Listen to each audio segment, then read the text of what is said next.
Giring-giring perak. Episode 13. Dalam waktu yang sangat singkat, 3 nyawa mata-mata dari Kabun Psikolos itu melayang ke neraka. Sungguh luar biasa. Yang 3 lagi terperangah dan tegak dengan tubuh menggigil. Hei, kalian monyet yang dikirim oleh kerbau yang bernama Verde, jangan kalian harap bisa memata-matai bukit ini. Di antara kalian hanya seorang yang akan kami kirim pulang untuk memberitahukan pada kerbau yang jadi komandan kalian itu, bahwa 5 anggotanya telah menjadi bangkai di sini. Agar kerbau kurap bernama Verde itu bersiap-siap. Dia telah lancang menugaskan kalian datang memata-matai kami kemari. Hukuman untuk Ulando itu hanya 1, mati. Nah, siapa yang berniat untuk menyampaikan pesan saya itu padanya, silahkan maju dan berlutut di sini. 2 mata-mata Melayu yang sejak tadi memang telah menggacar, segera membuang keris dan kelewang di tangan mereka. Kemudian mereka melompat ke depan, saling mendahului untuk berlutut di depan Gampo Bumi. Agar merekalah yang pulang hidup-hidup membawa pesan itu. Namun salah seorang di antara mereka harus lewat di depan Kopral Belanda yang masih hidup, yang bernama Stein. Stein menembak lelaki itu dari belakang. Begitu lelaki itu rubuh dengan punggung berlobang-lobang, dia membuang pistolnya yang kosong. Lalu melompat pula ke depan. Dia menjatuhkan diri berlutut di depan Gampo Bumi bersamaan dengan Cudai yang masih hidup pula. Ya, dalam waktu yang hanya beberapa saat, 4 orang dari mata-mata itu telah mati. Kini hanya tinggal 2 orang.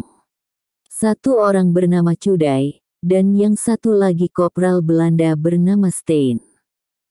Gampo Bumi tertawa bergumam melihat kedua orang itu berlutut di depannya memohon untuk dibiarkan terus hidup. Dia memberi isyarat, dan tiba-tiba puluhan anak buahnya muncul di atas tebing dengan senjata di tangan. Kemudian dia terdengar berkata dengan lantang, "Hari ini kita akan menyaksikan suatu perkelahian antara 2 mata-mata. 1 mata-mata Belanda, dan 1 lagi mata-mata Melayu yang berniat menjual negerinya pada orang asing." Kemudian dia berkata kepada kedua mata-mata yang tengah berlutut di depan kakinya itu, "Baik, kalian akan saya kirim pada Kapten Verde di Kabun Psikolos. Tapi yang akan saya kirim hanya 1 orang. Tidak 2 orang. Karenanya kalian harus bertarung untuk bisa kembali ke sana. Kalian harus berkelahi memperebutkan karcis pulang itu." Sehabis berkata begini, dia melemparkan 2 batang tombak ke dekat kedua mata-mata itu. Cudai menyambar tombak itu cepat. Betapapun jua, dia harus kembali hidup-hidup. 3 istrinya yang masih muda-muda menanti di tanah hitam. Namun Stein tak mau ketinggalan. Dia tak biasa bermain tombak, namun amat ahli dalam bermain kelewang. Kini, mereka berdua berhadapan. Anak buah Gampo Bumi saling bersorak. Beberapa orang lalu membuka taruhan. Ada yang tegak di pihak Cudai, tapi banyak yang tegak di pihak Belanda itu. Segera saja kelompok penyamun-penyamun itu berbagi 2. Yang berpihak pada Cudai berteriak-teriak mengambil tempat di tebing sebelah kiri Gampo Bumi. Yang berpihak pada Stein berlarian ke sebelah satunya lagi. "Ayo spion Melayu, bunuh Ulando itu. Bunuh. Bunuh. Jangan sampai Waang yang pugat di Bukit Tambun Tulang ini.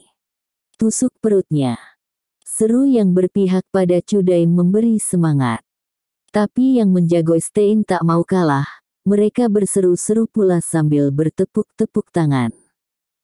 "Ayo Belanda kerempeng, tebas saja leher spion Melayu itu dengan pedangmu.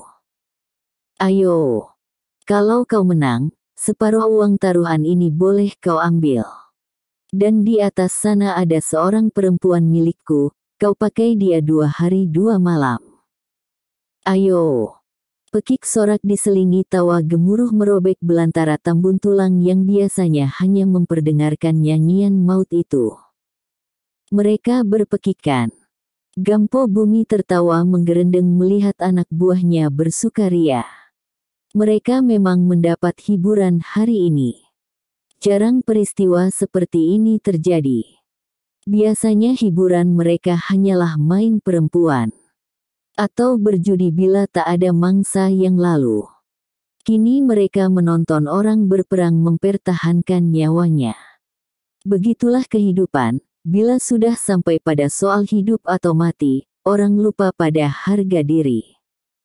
Musuh yang baru saja dibenci, demi keselamatan diri harus disembah.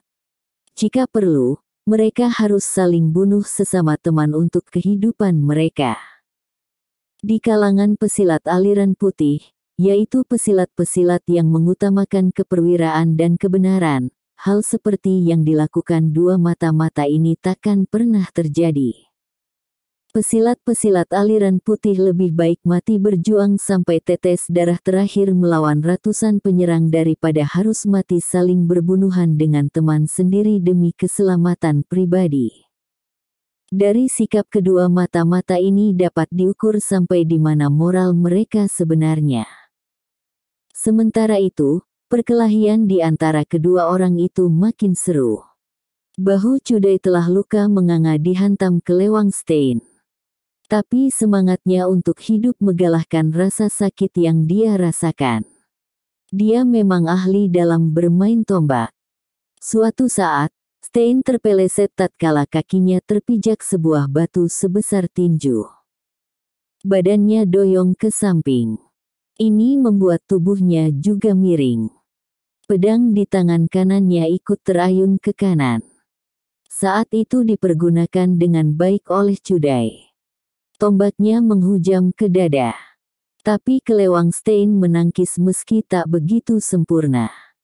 Akibatnya mata tombak itu menghunjam ke pinggul kiri Stein. Mata tombak itu terbenam hingga ke bahagian matanya yang bercangkok. Cudai menariknya kuat. Terdengar raung kesakitan dari mulut Stein. Tapi Cudai tak berhasil menarik tombaknya keluar dari pinggul Stein. Mata tombak itu tak bisa ditarik. Dia menariknya lagi kuat-kuat. Dan kembali terdengar raungan kesakitan dari mulut Stein. Sementara itu penyamun-penyamun yang bertaruh atas nama Cudai pada berteriak dan melompat-lompat kegirangan. Bunuh! Bunuh! Belanda itu! Bunuh! Teriak mereka. Cudai memang berniat menghabiskan nyawa Belanda ini. Karena mata tombak itu sulit mencabutnya maka dia menggeser pegangannya agak ke pangkal tombak. Dengan demikian pegangannya makin mantap dan tombak bisa dicabut dengan kuat. Malah untuk menambah kekuatan, kakinya tertekan ke perut Stein untuk bertumpu. Lalu kedua tangannya merenggutkan tombak itu. Tapi gerakannya ini justru berakibat yang fatal. Dengan sendirinya ketika tangannya menggeser pegangan ke dekat tubuh Stein, tubuhnya ikut mendekat.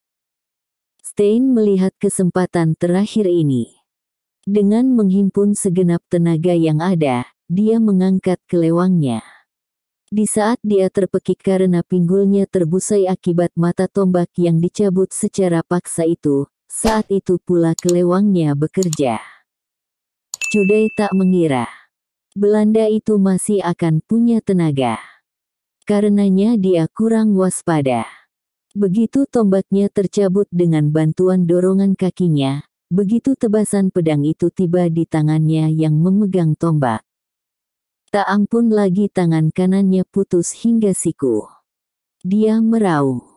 Stein terbosai daging pinggulnya. Suasana jadi sepi penyamun-penyamun itu pada tertegun melihat pertarungan kedua lelaki berlainan bangsa itu. Sehabis membebaskan pedangnya, Stein mendekap pinggulnya yang terbosai karena tersangkut di cangkokan mata tombak. Tapi Cudai sambil meraung, demi mempertahankan nyawa, tetap melanjutkan serangannya. Darah menyembur. Tombak segera dipegang oleh tangan kirinya. Stein segera sadar bahwa kini kesempatannya untuk menang segera terbuka.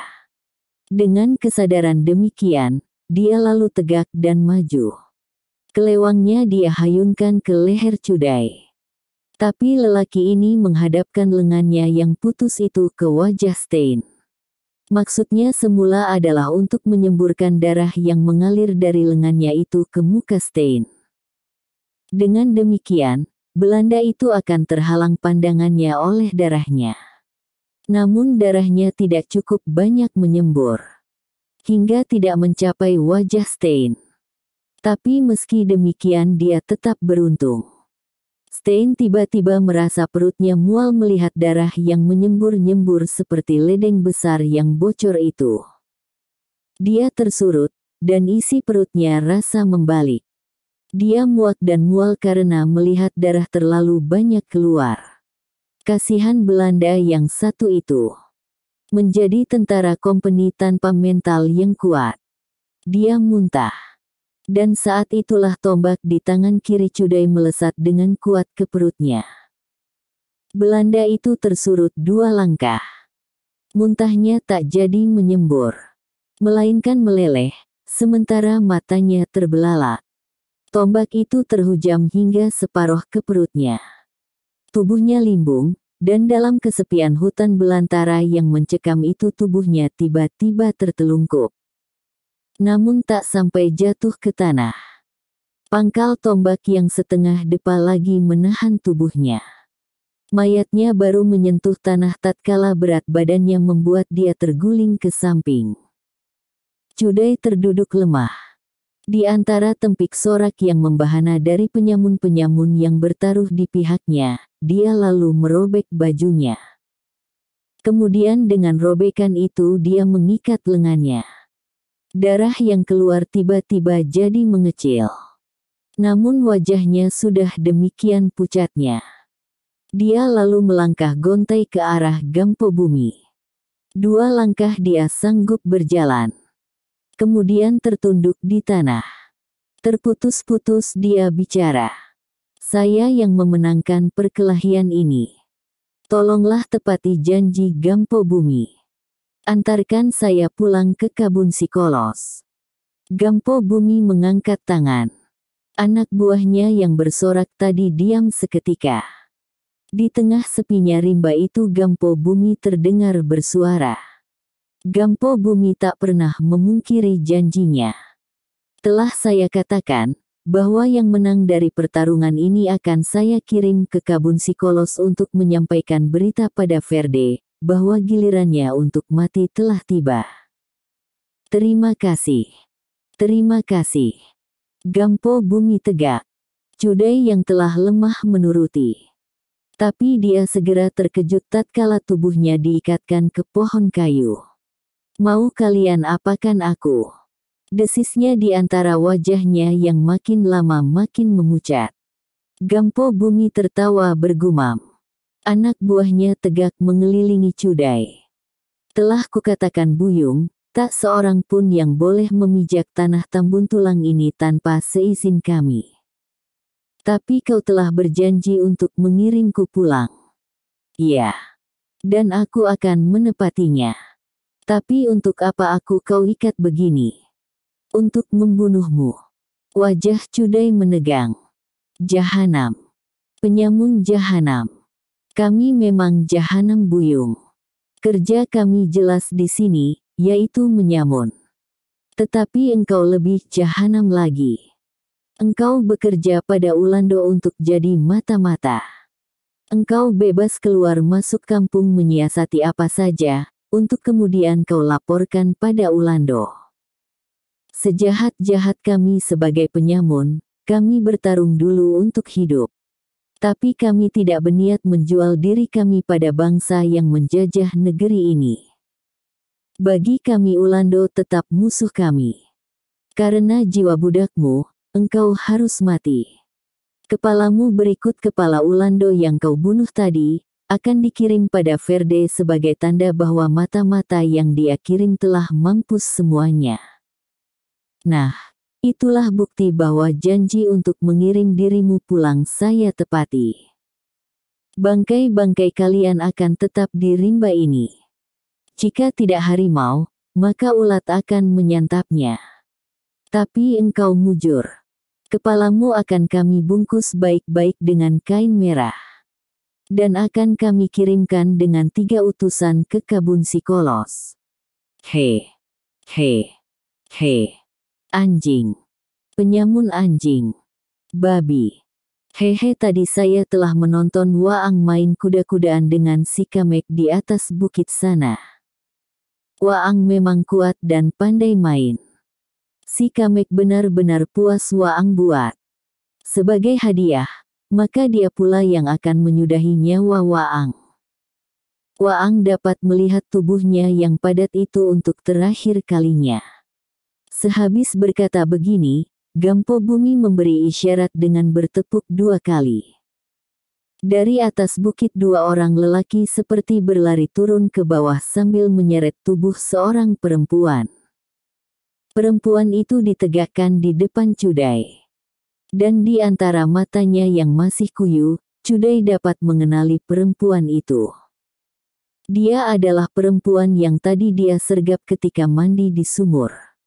Dia tak mengerti apa yang akan dilakukan oleh perempuan itu. Dia sudah tak punya daya lagi untuk bergerak.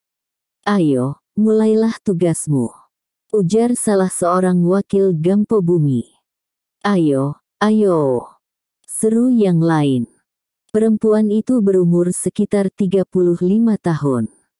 Tubuhnya aduhai, wajahnya cantik, kalau tidak cantik, mana mau penyamun-penyamun itu memeramnya di markas mereka. Semula perempuan itu berniat melarikan diri. Tapi sebuah tamparan dari Gampo Bumi membuat dia jatuh terduduk di tanah. Mulailah. Atau kepalamu juga saya penggal. Mendengar ancaman Gampo ini, perempuan itu tegak lambat-lambat. Sebuah gendang tiba-tiba dipukul dengan irama hangat. Perempuan itu meliuk-liukkan tubuhnya. Penyamun-penyamun itu bersorak dan bertepuk mengikuti liuk tubuh perempuan yang menggairahkan itu. Jika tadi hiburan mereka berupa perkelahian saling bunuh sesama mata-mata, kini berupa tarian yang merangsang. Makin cepat irama gendang makin menjadi-jadi liuk dan goyang pinggul perempuan itu. Tiba-tiba gendang berhenti. Perempuan itu juga berhenti goyang tubuhnya. Gendang dipukul satu-satu, dan dengan mengikuti suara gendang, perempuan itu perlahan-lahan menanggalkan kain yang membalut tubuhnya yang hitam manis dan padat berisi. Pekik penyamun itu makin menjadi tatkala kain perempuan itu tergeletak di tanah. Dengan tubuh hanya berbalut kain dari pinggang ke bawah, goyang perempuan itu makin menjadi dan makin merapat pada Cudai. Makin rapat, hingga tubuh mereka bergeseran. Cudai bukannya terangsang, malah jadi muak. Dia ingin muntah. Tiba-tiba perempuan itu mencabut pedang dari pinggang seorang penyamun, mata Cudai terbeliak takut. Lalu tiba-tiba dia menebas kepala Cudai. Tragis benar nasib lelaki yang menjadi mata-mata Belanda ini.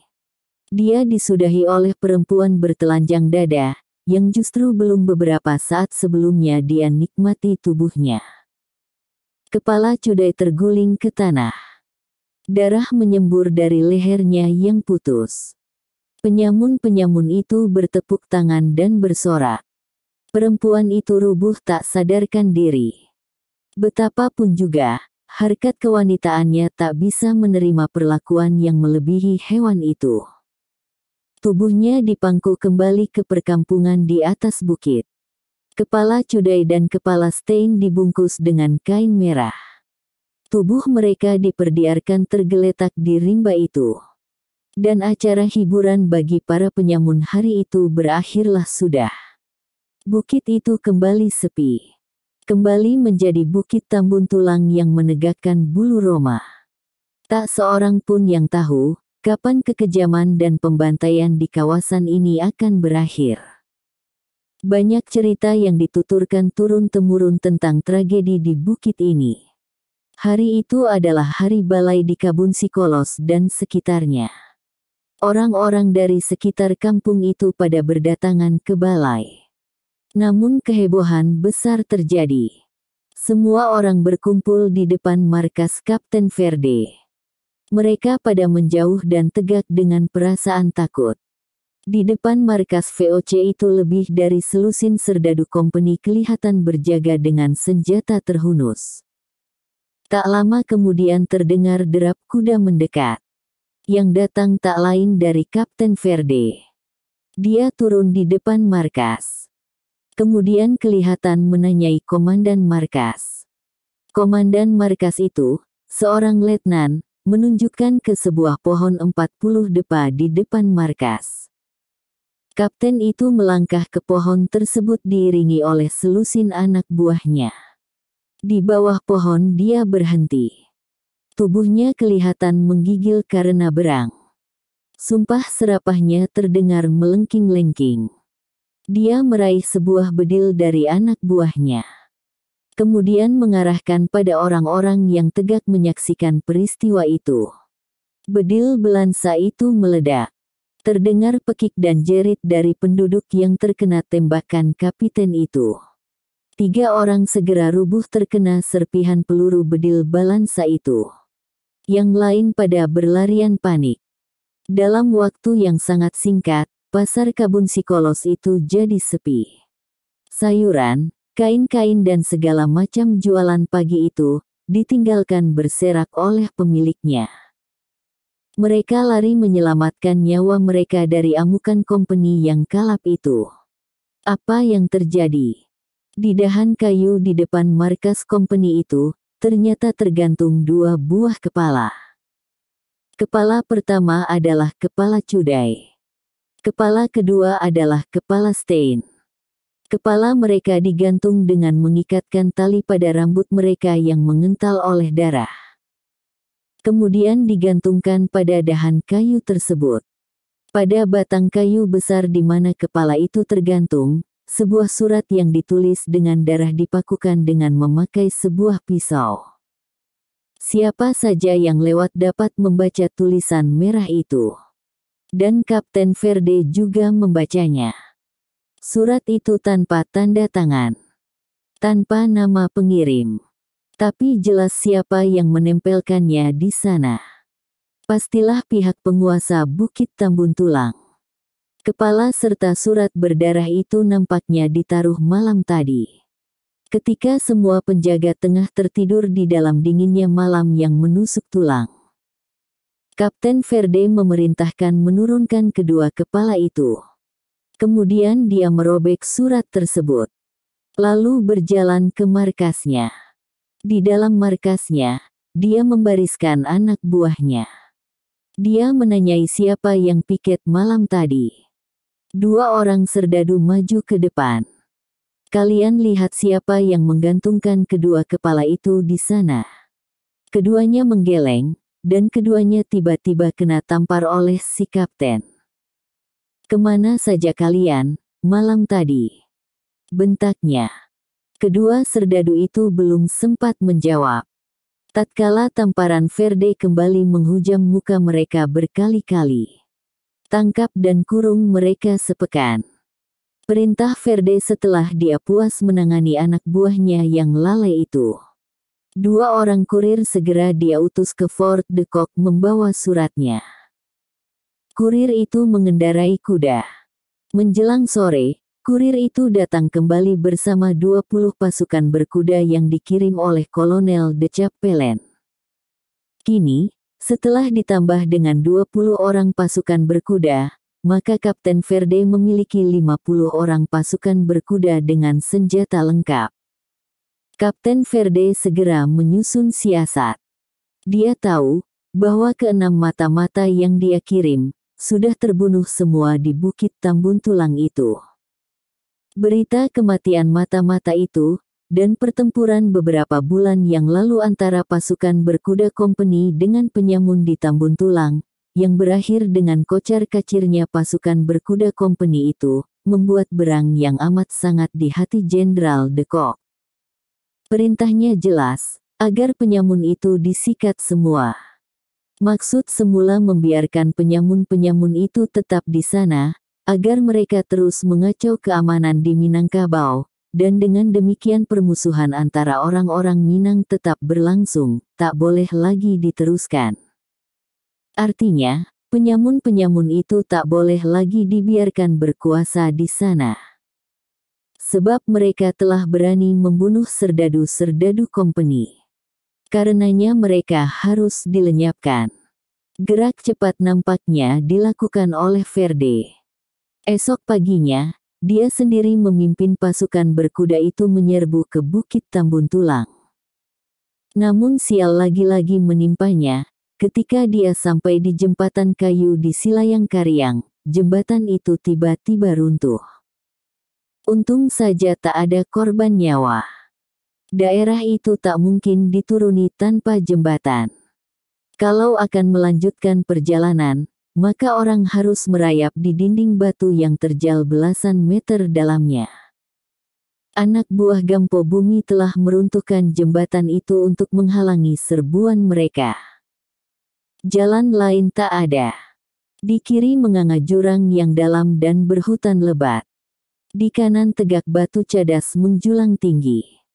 Jalan lain tak mereka jumpai.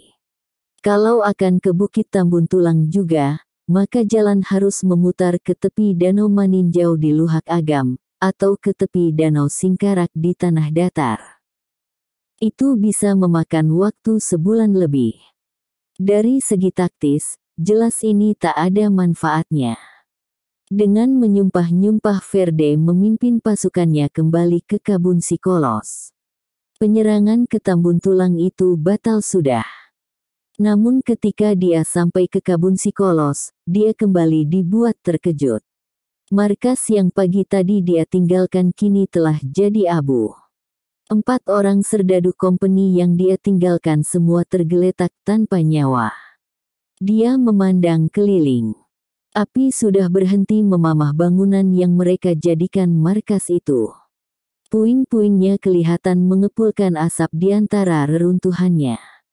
Kampung itu sepi. Usahkan manusia, bahkan ayam dan kerbau pun yang selama ini sering gentayangan di jalanan, kali ini tak kelihatan. Dia lalu memerintahkan pasukan berkudanya untuk menangkapi 10 lelaki di negeri Kabun Sikolos, Tanah Hitam dan Gunung.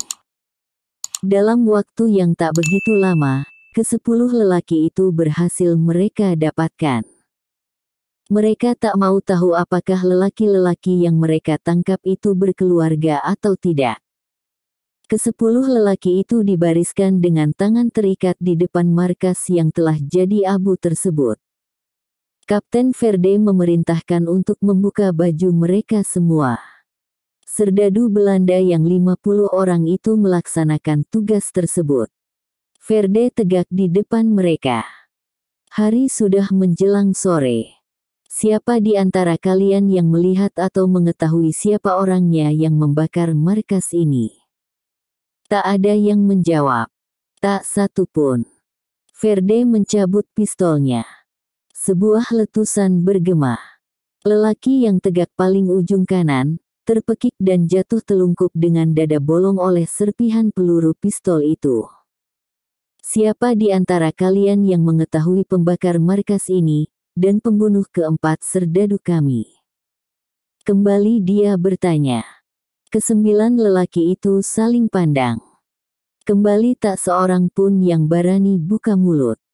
Verde mengambil sepucuk bedil dari tangan serdadunya. Sebuah letusan kembali berbunyi. Orang yang tegak paling kiri, meraung, dan jatuh tercampak ke tanah tanpa nyawa di badannya. Para lelaki itu mulai dijalari takut yang luar biasa. Salah seorang di antara mereka, yaitu penduduk Kabun Sikolos, berteriak di antara rasa takutnya. Jika kami katakan, mereka akan membunuh kami dan keluarga kami. Sebutkan siapa mereka. Lelaki itu menatap liar keluar pagar. Seolah-olah di luar sana, ada ratusan pasang mata yang mengintainya. Yang menyeringai akan membunuhnya. Kapten Verde juga menatap keluar. Dia tak melihat apa-apa. Di luar sana, masih tetap tak ada seorang manusia pun. Anak buah harimau tambun tulang. Desis lelaki itu akhirnya dengan suara gemetar. Kepala Kapten Verde tertegak. Matanya kembali menyapu keluar pagar. Masih tak seorang pun yang kelihatan. Berapa jumlah mereka yang datang kemari tadi? Tanyanya. Lelaki itu menggeleng. Kapten Verde memang tak mau tanggung-tanggung bertindak. Bedil balansa yang telah kosong sekali tembak tadi dia campakkan. Tangannya mencabut kelewang besar yang tergantung di pinggangnya. Sekali tebas kepala lelaki itu terkulai. Darah menyembur. Dia menatap pada 7 lelaki yang lain. Kalian akan kubunuh satu demi satu kalau kalian tak mau menjawab pertanyaanku. Kalian inlander busuk semua. Bentak kapten itu. Nah, jawab. Berapa orang yang datang menyerang markas ini ketika saya pergi tadi? Seorang lelaki yang juga tinggal di Kabun Sikolos, segera menjawab dengan takut-takut. Saya tak menghitungnya. Tapi jumlah mereka lebih dari 10 orang. Kemana mereka pergi? Mereka melarikan diri arah ke Silayang. Lelaki itu terhenti ucapannya. Tidak hanya ucapannya, tapi nyawanya pun berhenti berdebar. Sebab kembali pedang kapten itu bekerja. Lelaki itu ditusuk perutnya hingga terbosai. Pekik lelaki itu bersamaan dengan melayangnya nyawanya. Jangan coba berdusta pada saya. Kami baru saja datang dari arah Silayang. Tapi kami tak menemukan apa-apa. Tak ada jejak bahwa suatu rombongan baru saja lewat selain rombongan kami. Sebutkan kemana mereka pergi setelah membakar markas ini. Bentak si kapten. Sementara 50 anak buahnya yang baru saja kembali dari serangan yang gagal ke Bukit Tambun Tulang itu, tetap berada di atas kuda mereka dan berbaris 6 depa di belakang Kapten Verde.